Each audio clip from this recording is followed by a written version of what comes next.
அனைவருக்கும் வணக்கம். நான் மருத்துவர் வினோத். சயாட்டிக்கா பிரச்சனையை பத்தி சொல்லுங்கன்னு நிறைய நண்பர்கள் கேட்டிருந்தாங்க. நீங்க யூடியூப்ல சயாட்டிக்கா அப்படின்னு சர்ச் பண்ணீங்க அப்படின்னாங்க நிறைய பதிவுகள் தமிழ்லயே கிடைக்கும்.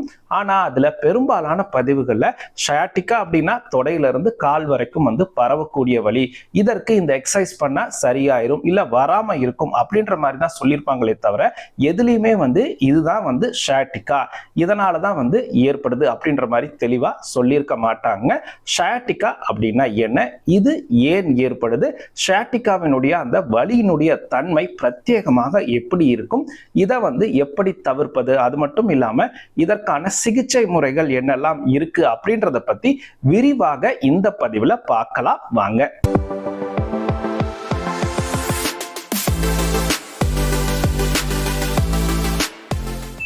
முதல்ல சயாட்டிக்கா அப்படின்னா என்ன அப்படின்றத பார்த்துடலாங்க.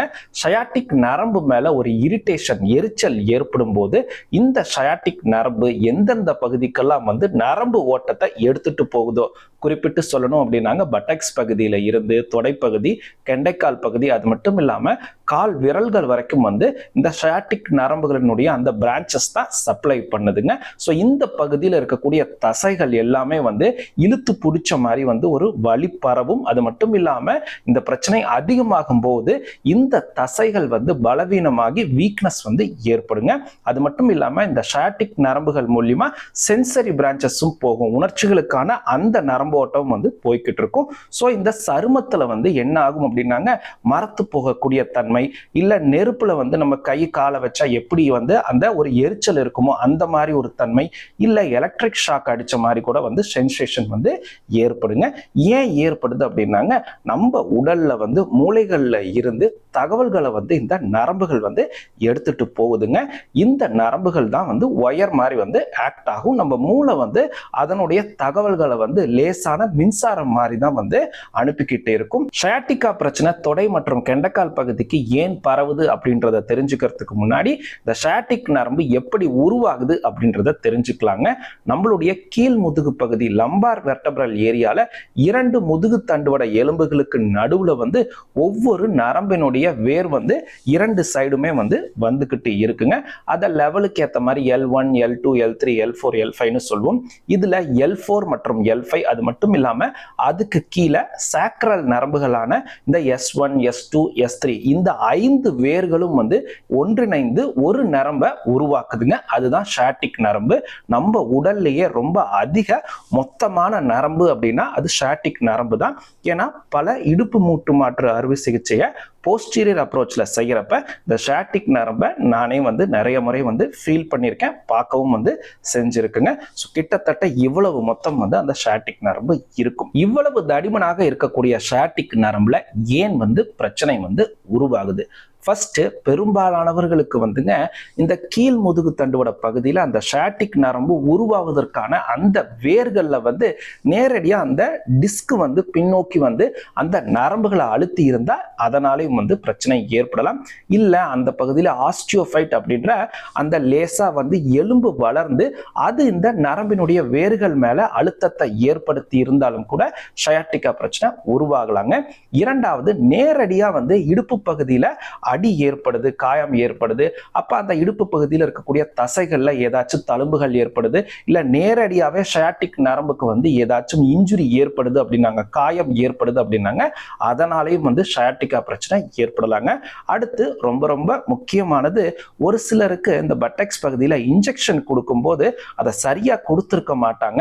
ஸோ எப்பயுமே எங்க கொடுக்கணும் அப்படின்னாங்க, நம்ம பட்டக்ஸ் பகுதியை 4 குவாட்ரண்டா பிரிச்சோம் அப்படின்னாங்க, அதுல மேல் பகுதி மற்றும் வெளிப்பகுதி அப்பர் அவுட்டர் குவாட்ரண்ட்ல தான் இன்ஜெக்ஷன் கொடுக்கணும், குளூட்டியல் இன்ஜெக்ஷன்.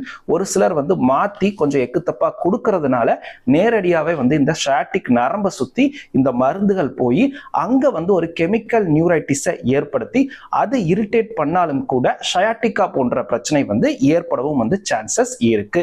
சயாட்டிக்கா பிரச்சனை ஏற்பட ஒரு முக்கிய காரணமே கீழ் முதுகு தண்டுவட பகுதியில டிஸ்க் அப்படின்னு சொல்லக்கூடிய சவ்வு பின்னோக்கி இந்த நரம்பு வேர்கள் மேல அழுத்தம் ஏற்படுத்துவது தாங்க. அப்ப முதுகு தண்டுவடத்துல தான் பிரச்சனை இருக்கு அப்படின்றத எப்படி தெரிந்து கொள்வது? எல்லாரும் போய் உடனே MRI ஸ்கேன் எடுக்கணும்னு அவசியம் கிடையாதுங்க. ஒரு சில டெஸ்டுகள் மூலியமாவே இதை நம்மளால யூகிக்க முடியுங்க. மெக்னாப்ஸ் பேக் ஏக் அப்படின்னு ஒரு இந்த முதுகு தண்டுவட சம்பந்தப்பட்ட பிரச்சனைக்காக ஒரு டெக்ஸ்ட் புக் இருக்குங்க. அதுல ரொம்பவே சூப்பரான கிரைட்டீரியாஸ் வந்து சொல்லியிருப்பாங்க. அதுல 4 விஷயங்கள் சொல்றாங்க. அந்த 4ல 3 வந்து பாசிட்டிவா இருந்துச்சு அப்படின்னா பேஷண்ட்டுக்கு வந்து முதுகு தண்டுவட பகுதியில தான் வந்து பிரச்சனை இருக்கு, இதனாலதான் ஷயாட்டிக்கா வந்து ஏற்பட்டிருக்கு அப்படின்றத சொல்ல முடியும்னு சொல்றாங்க. முதல் கிரைட்டீரியா என்னன்னாங்க, பேஷண்ட்டுக்கு அதிகமான வலி எங்க இருக்குன்னு கேட்டா பட்டக்ஸ் பகுதி, தொடை பகுதி, இல்லைன்னா கெண்டக்கால் பகுதியில தான் இருக்குன்னு சொல்லுவாங்க. முதுகு வலி இருக்கான்னு கேட்டா ஆமாங்க லேசா தான் இருக்கு, ஆனா தொடை பகுதியில தான் அதிக வலி இருக்குன்னு சொல்லுவாங்க. இது ரொம்ப ரொம்ப டிபிக்கலான ஃபைண்டிங்க. ஏன்னா இது நர்வ் ரூட் வந்து அதிகமான டென்ஷன்ல இருக்கு அப்படின்றத வந்து இன்டைரக்டா நமக்கு உணர்த்தது. இரண்டாவது, இந்த ஒவ்வொரு நர்வ் ரூட் இன்வால்வ்மெண்ட்டுக்கு ஏத்த மாதிரி அதனுடைய பிரத்யேகமான இடத்துல மட்டும் வந்து இவங்க வலி இல்லைன்னா வந்து அந்த மரத்து போகக்கூடிய தன்மை இல்ல எரிச்சல் இருக்கு அப்படின்னு பர்ஃபெக்டா வந்து சொல்லுவாங்க. மூணாவது விஷயம் என்ன அப்படின்னாங்க, இவங்களுக்கு ஒரு சில கிளினிக்கல் டெஸ்ட் வந்து எடுப்புங்க. அதுல வந்து அவங்கள காலை வந்து நம்மளே வந்து உயர்த்தி பார்ப்போம். இதை straight leg raising test SLR அப்படின்னு சொல்லுவாங்க. அதுல அவங்களுக்கு 30 டிகிரில இருந்து 70 டிகிரிக்குள்ள டிபிக்கலான பெயின் இருக்கும். பவுஸ்ட்ரிங் டெஸ்ட் எல்லாம் பண்ணுவோம். அதுவும் வந்து பாசிட்டிவா இருக்கு அப்படின்னா இதுவும் வந்து ஒரு பாசிட்டிவ் ஃபைண்டிங். கடைசியா வந்து பார்த்தோம் அப்படின்னாங்க, இவங்களுக்கு ரொம்ப நாளா இந்த பிரச்சனைகள் இருக்கும்போது அந்த ஷயாட்டிக் நரம்பு சப்ளை பண்ணக்கூடிய தசைகள் வந்து ரொம்ப வந்து பலவீனமாயிட்டே இருக்கும், வீக்னஸா இருந்துட்டே இருக்குன்னு சொல்லுவாங்க. அவங்களால தொடர்ந்து நடக்க முடியல, நடக்கும்போது மாடிப்படியெல்லாம் ஏறி இறங்கும் போதெல்லாம் அவங்களே அடிக்கடி ஸ்லிப் ஆகுறாங்க, அந்த வீக்னஸ் இருக்குன்னு சொல்லுவாங்க. மசில் வேஸ்டிங் இருக்கும். அது மட்டும் இல்லாம அவங்களுக்கு கால்கள்ல வந்து உணர்ச்சியே குறைந்து போகுது அப்படின்னு சொல்லுவாங்க. ஸோ இந்த 4 கிரைட்டீரியாஸ்ல 3 கிரைட்டீரியாஸ் வந்து பாசிட்டிவா இருக்கு அப்படின்னாங்க, அவங்களுக்கு கீழ் முதுகு தண்டுவட பகுதியில தான் வந்து பிரச்சனை இருக்கு, இதனாலதான் வந்து வலி தொடை மற்றும் கெண்டக்கால் பகுதிக்கு வந்து ஷயாட்டிக்கானு பரவுது அப்படின்றத நம்மளால வந்து தெளிவாக வந்து புரிஞ்சுக்க முடியும். டாக்டர், எனக்கு தொடை பகுதியிலிருந்து கெண்டக்கால் பகுதி வரைக்கும் வந்து வலி இழுத்து இழுத்து பிடிக்குது, இது ஷயாட்டிக்கா பிரச்சனை தானா அப்படின்னு எனக்கு டவுட்டா இருக்கு, இதற்கு ஏதாச்சும் வந்து டெஸ்ட் நம்மளே வீட்டுல செஞ்சு பார்க்க முடியுமான்னு நிறைய பேர் கேட்கறாங்க. ஸோ அதற்காக ஸ்ட்ரெயிட் லெக் ரைசிங் டெஸ்ட் பத்தி நான் சொல்றேன். இதற்கு இன்னொருத்தருடைய உதவி வந்து கட்டாயம் உங்களுக்கு தேவைங்க. நீங்க நார்மலா வந்து பெட்ல பிளாட்டா வந்து படுத்துக்குங்க. அதுக்கப்புறம் இன்னொருத்தரை கூப்பிட்டு உங்களுடைய இந்த குதிகால் பகுதிக்கு கீழே ஒரு கையை வச்சு உங்க காலை தூக்க சொல்லுங்க. இன்னொரு கையை வச்சு உங்களுடைய முட்டி மேல அழுத்தத்தை கொடுத்து உங்களுடைய காலை மடக்காத மாதிரி வந்து நீங்க அவங்கள வந்து தூக்க சொல்லுங்க. நீங்களாவே வந்து ஆக்டிவா தூக்கக்கூடாது.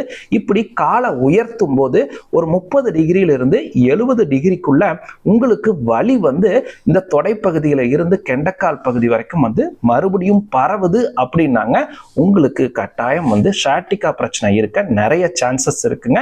ஆனா உங்களுக்கு இந்த 70 டிகிரிக்கு மேலதான் வந்து வலி வருது அப்படின்னாங்க, அது ஒரு தசைப்பிடிப்பு இல்லைன்னா வந்து இடுப்பு சம்பந்தப்பட்ட பாதிப்புகள்னாலையும் வந்து ஏற்படலாம். அது மட்டும் இல்லாம 30 டிகிரிக்கும் கீழேயே வந்து உங்களுக்கு பெயின் இருக்கு அப்படின்னா இதுவும் வந்து மற்ற இன்ஃப்ளமேட்டரி பேத்தாலஜினால கூட வந்து ஏற்படலாங்க.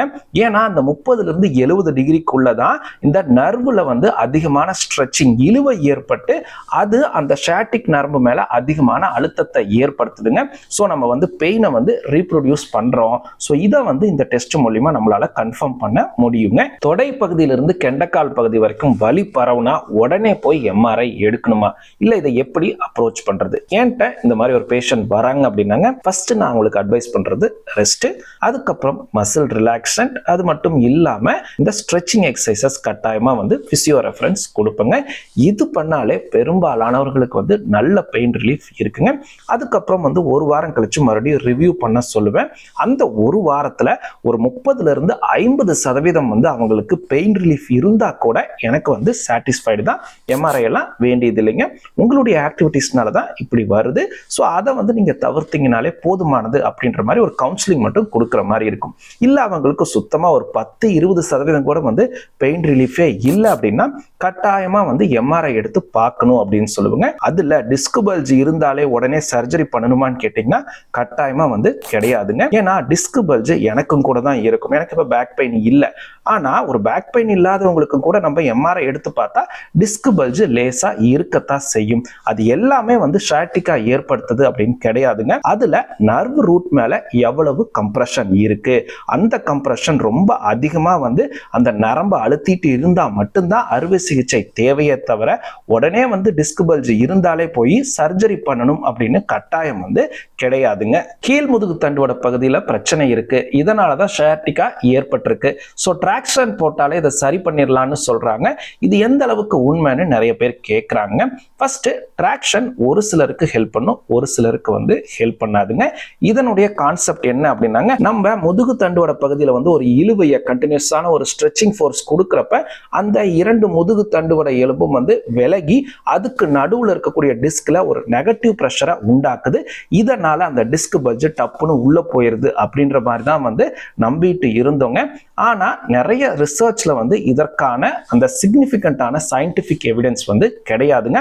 ஆனா ஒரு சிலர் நம்ம என்னதான் ரெஸ்ட் எடுக்க சொன்னாலும் கூட முறையாக வந்து ரெஸ்ட் எடுக்கவே மாட்டாங்க.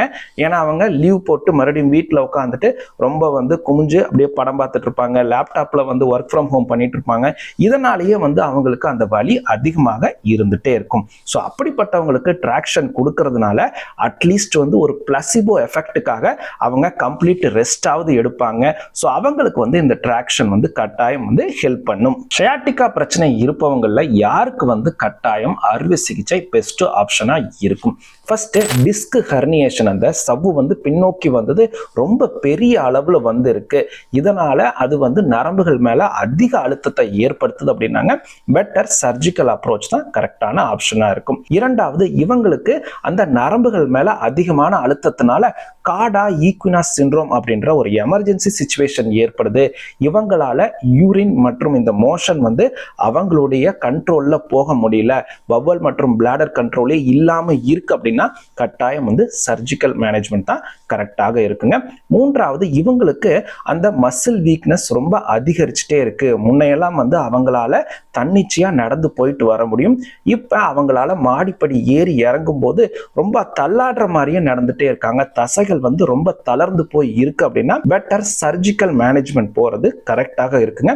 அடுத்து ரெக்கரண்ட் கேசஸ், இதற்கு ஒரு பிரத்யேகமான டெஃபினேஷனே வந்து சொல்றேங்க. ஃபர்ஸ்ட், ஒரு பேஷண்ட் முதல் முறையா வந்து ஷயாட்டிகா பிரச்சனையோட வராங்க அப்படின்னாங்க 90% பேர்த்துக்கு ரெஸ்ட், மெடிகேஷன்ஸ், பிசியோதெரபி எக்ஸசைஸ்லயே ரெடி ஆயிருவாங்க.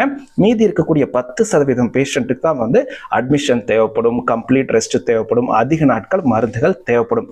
அடுத்து இதுல சரியா போனவங்க கரெக்டா நம்ம சொல்ற அட்வைஸ் எல்லாம் ஃபாலோ பண்ணுவாங்களான்னு கேட்டீங்கன்னா கிடையாது. மறுபடியும் இரண்டாவது முறை வந்து இவங்களுக்கு ஷயாட்டிகா பிரச்சனைனால வருவாங்க. அப்பயும் வந்து அவங்கள 90% பேர்த்துக்கு இந்த ரெஸ்ட், சர்ஜரி இல்லாமலே வந்து ரெடி ஆயிருவாங்க. ஆனா 50% பேர் மறுபடியும் வந்து மூன்றாவது முறை வந்து இந்த பிரச்சனை ஒரு சில மாதங்கள் கழிச்சு மறுபடியும் வந்து அவங்களுக்கு வந்துகிட்டே இருக்கும். ஸோ இப்படிப்பட்டவங்கள பெரும்பாலானவர்களுக்கு ஒரு 3 மாசம் வெயிட் பண்ணியும் கூட அந்த பெயின் வந்து சுத்தமா கம்ப்ளீட்டா ரெக்கவர் ஆகல அப்படின்னா பெட்டர் அவங்க சர்ஜிக்கல் மேனேஜ்மெண்ட் போறது கரெக்டாக இருக்கும். தொடைப்பகுதியிலிருந்து கெண்டக்கால் பகுதி வரைக்கும் வந்து பரவுகின்ற எல்லா வலியுமே வந்து ஷயாட்டிகா கிடையாதுங்க. ஏன்னா மற்ற பிரச்சனைகளும் வந்து இதே மாதிரி பிரசன்ட் ஆகலாம். ஒரு சிலதை நான் சொல்றேன். ஃபர்ஸ்ட், வைட்டமின் B12 பற்றாக்குறை. இரண்டாவது, சக்கரை நோய் பிரச்சனை இருக்கு, அது முறையாக கண்ட்ரோலா இல்லை அப்படின்னாங்க டயாபெட்டிக் நியூரோபதி, இவங்களுக்கு அந்த சர்க்கரையின் அளவு அதிகமா இருப்பதால நரம்புகள் பாதிக்கப்பட்டு அதனாலையும் வந்து இப்படி ஏற்படலாங்க. அடுத்து, இவங்க ஆல்கஹால் அடிக்கடி எடுக்கிறாங்க அப்படின்னாங்க ஆல்கஹால்னால ஏற்படக்கூடிய நியூரோபதினாலையும் வந்து இந்த மாதிரி ஏற்படலாம். அடுத்து, இடுப்பு மூட்டு பகுதியில் ஏற்படக்கூடிய பிரச்சனைகள், ஒரு இன்ஃபெக்ஷன் இருக்கு, இன்ஃப்ளமேஷன் இருக்கு, avascular necrosis of femoral head பிரச்சனை இருக்கு, osteoarthritis of hip joint பிரச்சனை இருக்கு. இது மட்டும் இல்லாம நம்மளுடைய ஹாம்ஸ்ட்ரிங் தசை வந்து ரொம்ப டைட்டா இருக்கு, ஸ்டிஃப்னஸா இருக்கு, இல்ல ஸ்பாசமா இருக்கு அப்படின்னா அதனாலையும் வந்து இந்த மாதிரி தொடை மற்றும் இந்த கெண்டக்கால் பகுதி வரைக்கும் வந்து வலி வந்து பரவலாங்க. ஸோ உங்களுக்கு இந்த மாதிரி தொடை மற்றும் கெண்டக்கால் பகுதியில் பரவுகின்ற வலி இருந்துச்சு அப்படின்னா அருகில் இருக்கக்கூடிய மருத்துவரை கன்சல்ட் பண்ணுங்க. இந்த வீடியோ உங்களுக்கு பயனுள்ளதா இருந்தா கட்டாயம் லைக் பண்ணுங்க, மற்றவங்களும் பயன்பெறுவாங்கன்னு நினைச்சீங்கன்னா ஷேர் பண்ணுங்க. உள்ளங்கையில் மருத்துவம் சேனலுக்கு சப்ஸ்கிரைப் பண்ணுங்க. மருத்துவம் சார்ந்த தங்களுடைய சந்தேகங்களை கீழே உள்ள கமெண்ட் பாக்ஸில் கமெண்ட் பண்ணுங்க. நன்றி, வணக்கம்.